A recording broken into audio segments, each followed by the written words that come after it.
our channel. Today Bible verse in Tamil.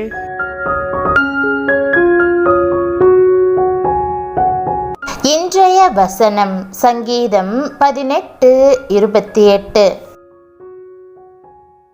கிறிஸ்துவுக்குள் பிரியமானவர்களே, நம்முடைய ஆண்டவரும் இரட்சகருமான இயேசு கிறிஸ்துவின் வல்லமையுள்ள நாமத்தில் உங்களை வாழ்த்துகிறேன்.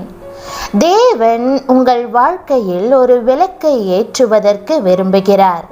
தேவரீர் என் விளக்கை ஏற்றுவீர், என் தேவனாகிய கர்த்தர் என் இருளை வெளிச்சமாக்குவார் என்று வேதம் கூறுகிறது. இதுவே இன்றைய வாக்குதத்த வசனமாகும். என் விளக்கை ஏற்றும் ஆண்டவரே, என் இருள் வெளிச்சமாகட்டும் அப்பா. என் வாழ்க்கை மற்றவர்களுக்கு ஆசீர்வாதமாக இருக்க உதவி செய்யும் என்று தாவீது அன்போடு கர்த்தரிடத்தில் வேண்டுதல் செய்வதை இந்த பகுதியில் வாசிக்கலாம்.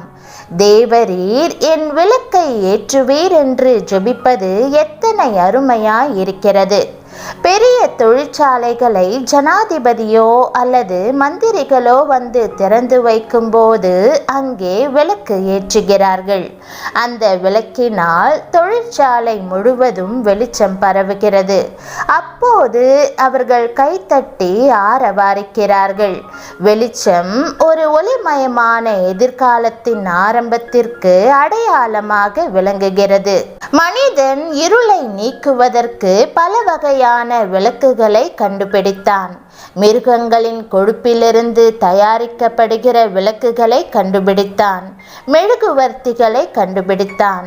மண்ணெண்ணெய் விளக்குகளை கண்டுபிடித்தான். தற்போது மின்சார விளக்குகள் இருளை நீக்கி ஒளி கொடுக்கின்றன. பிரியமானவர்களே, நீங்கள் கர்த்தரை நோக்கி பாருங்கள். அவர் முழு உலகத்திற்கும் ஒளி கொடுக்க தீர்மானித்தார். ஆதியிலே பூமியானது ஒழுங்கின்மையும் வெறுமையுமாய் இருந்தது. ஆழத்தின் மேல் இருள் இருந்தது என்று வேதம் சொல்லுகிறது.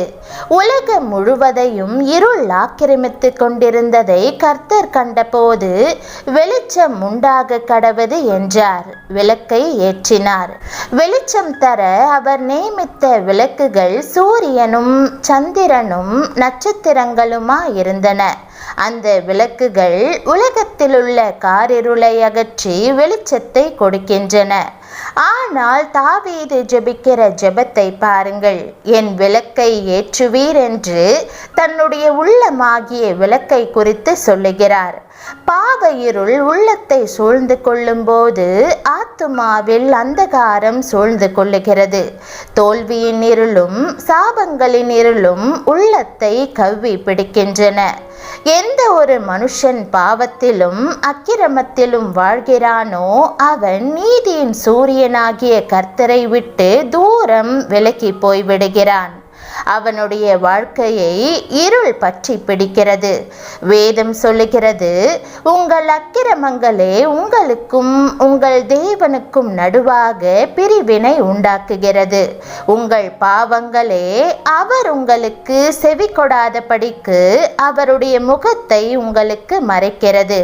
பிரியமானவர்களே, நீதியின் சூரியனாகிய கர்த்தரை உங்களது பாவங்களினாலே மறைத்து கொள்ளும் போது தேவனுடைய வெளிச்சம் உங்கள் வாழ்க்கையிலே வீச முடியாதபடி இருள் உங்களை சூழ்ந்து கொள்ளுகிறது. என் விளக்கை ஏற்றும் என்று நீங்கள் கர்த்தரிடத்தில் ஜெபித்து உங்களுடைய பாவங்களை நீங்கள் அறிக்கையிட்டு கர்த்தரிடத்தில் ஒப்புரவாக வேண்டியது அவசியம். இருளுக்கு வல்லமை இல்லை, ஆனால் வெளிச்சத்திற்கு வல்லமை இருக்கிறது. இருளுக்கு வேகமில்லை, ஆனால் வெளிச்சமோ ஒரு வினாடி நேரத்திற்கு 1,84,000 மைல் வேகத்தில் செல்லுகிறது. எனக்கு தெரிந்த அளவிலே வெளிச்சத்திலே ஆரம்பித்து மகிமையான வெளிச்சத்திலே முடிவடைகிற ஒரே புத்தகம் வேதாகமம் மட்டுமே. பழைய ஏற்பாட்டில் ஆதியாகமத்தில் கர்த்தர் தமது முதல் வார்த்தையாக வெளிச்சம் உண்டாக கடவது என்று பேசினார். வெளிச்சம் உண்டாயிற்று. மல்கியா 4:2 உங்கள் மேல் நீதியின் சூரியன் உதிக்கும் என்று வெளிச்சத்தின் வாக்குதத்தத்தோடு பழைய ஏற்பாடு முடிவடைகிறது. புதிய ஏற்பாட்டின் முதல் புத்தகமான மத்தேயு எழுதின சுவிசேஷத்தில் சாஸ்திரிகளுக்கு நட்சத்திரம் ஒளி கொடுத்து வழிகாட்டியது என்று பார்க்கிறோம். புதிய ஏற்பாட்டின் முடிவிலே வெளிப்படுத்தின விசேஷத்தின் கடைசி அதிகாரத்தில் இயேசு கிறிஸ்து நான் பிரகாசமுள்ள விடிவெள்ளி நட்சத்திரமுமா இருக்கிறேன் என்று திருவுளம் பற்றுகிறதை காணலாம். அவரே உங்களுடைய எல்லா இருளையும் வெளிச்சமாக்குகிறவர். நீங்கள் அறிந்தோ அறியாமலோ பல வகையான இருள்கள் உங்களுடைய வாழ்க்கையில் வந்து சூழ்ந்து கொண்டிருக்கலாம். அறியாமையாகிய இருள், மரணமாகிய இருள், இருளில் நடமாடும் கொள்ளை நோய் என்ற இருள், பகை என்ற இருள், பொய்யர் நடக்கும் இருள் என்று பல வகையான இருள் உண்டு. ஆனாலும் அவைகளின் மத்தியிலே கர்த்தர் உங்கள் விளக்கை ஏற்றுவார், இருளை வெளிச்சமாக்குவார். மீகா தீர்க்கதரிசி சொல்லுகிறார், நான் இருளிலே உட்கார்ந்தால் கர்த்தர் எனக்கு வெளிச்சமாய் இருப்பார். இன்றைக்கு அநேகர் வெளிச்சத்தை விரும்புவதை பார்க்கிலும் இருளையே மிக அதிகமாக விரும்புகிறார்கள்.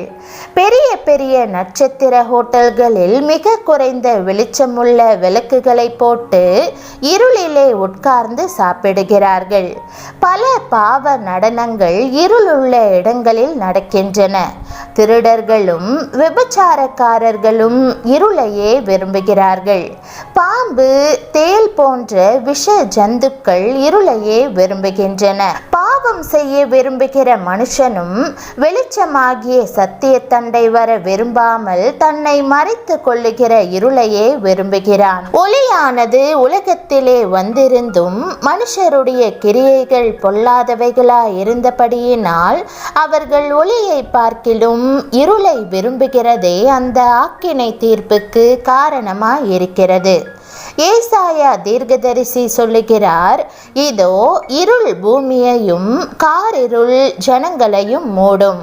அந்த இருளின் நாட்களும் அந்தகார லோகாதிபதியும் விரைந்து வருகிறார்கள். ஆனால் கர்த்தர் நமக்கு கொடுத்திருக்கிற வாக்குதத்தம் என்ன? ஆனாலும் உன்மேல் கர்த்தர் உதிப்பார், அவருடைய மகிமை உன்மேல் காணப்படும்.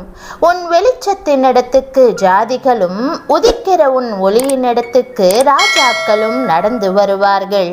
அல்லேலூயா. ஜெபம். பரம தகப்பனே, உம்முடைய தெய்வீக வெளிச்சத்தின் மீது நம்பிக்கையும் விசுவாசமும் நிறைந்த இருதயத்தோடு முன்னே வருகிறேன்.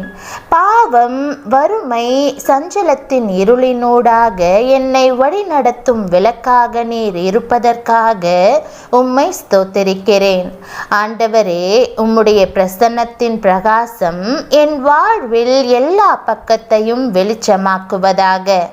எல்லா நிழலையும் அகற்றி உம்முடைய அன்பின் கிருபையின் பிரசன்னத்தால் என்னை நிரப்புவீராக. உலகத்திற்கு ஒளியாக இருக்கும் இயேசுவை பின்பற்றுவதற்கு என்னை பலப்படுத்தும். அவருடைய ஒளி என் வாழ்வில் பிரகாசிக்கட்டும். என்னுடைய பாரங்களை முன்னே வைக்கிறேன். இருளின் தருணங்களில் நீர் இடைப்பட்டு அவற்றை மறுரூபப்படுத்தும். உம்முடைய வல்லமை எல்லா இருளையும் மேற்கொள்ளும் என்று நான் விசுவாசிக்கிறேன். உம்முடைய வெளிச்சம் புதிதாக நான் ஆரம்பிக்கும் எல்லா காரியங்களிலும் என்னை வழிநடத்தி எனக்கு மீண்டும் சந்தோஷத்தை அளிக்க வேண்டும் என்று இயேசுவின் நாமத்தில் ஜெபிக்கிறேன் நல்ல பிதாவே, ஆமேன். தேவனுடைய நாமம் மகிமைப்படுவதாக. ஆமேன்.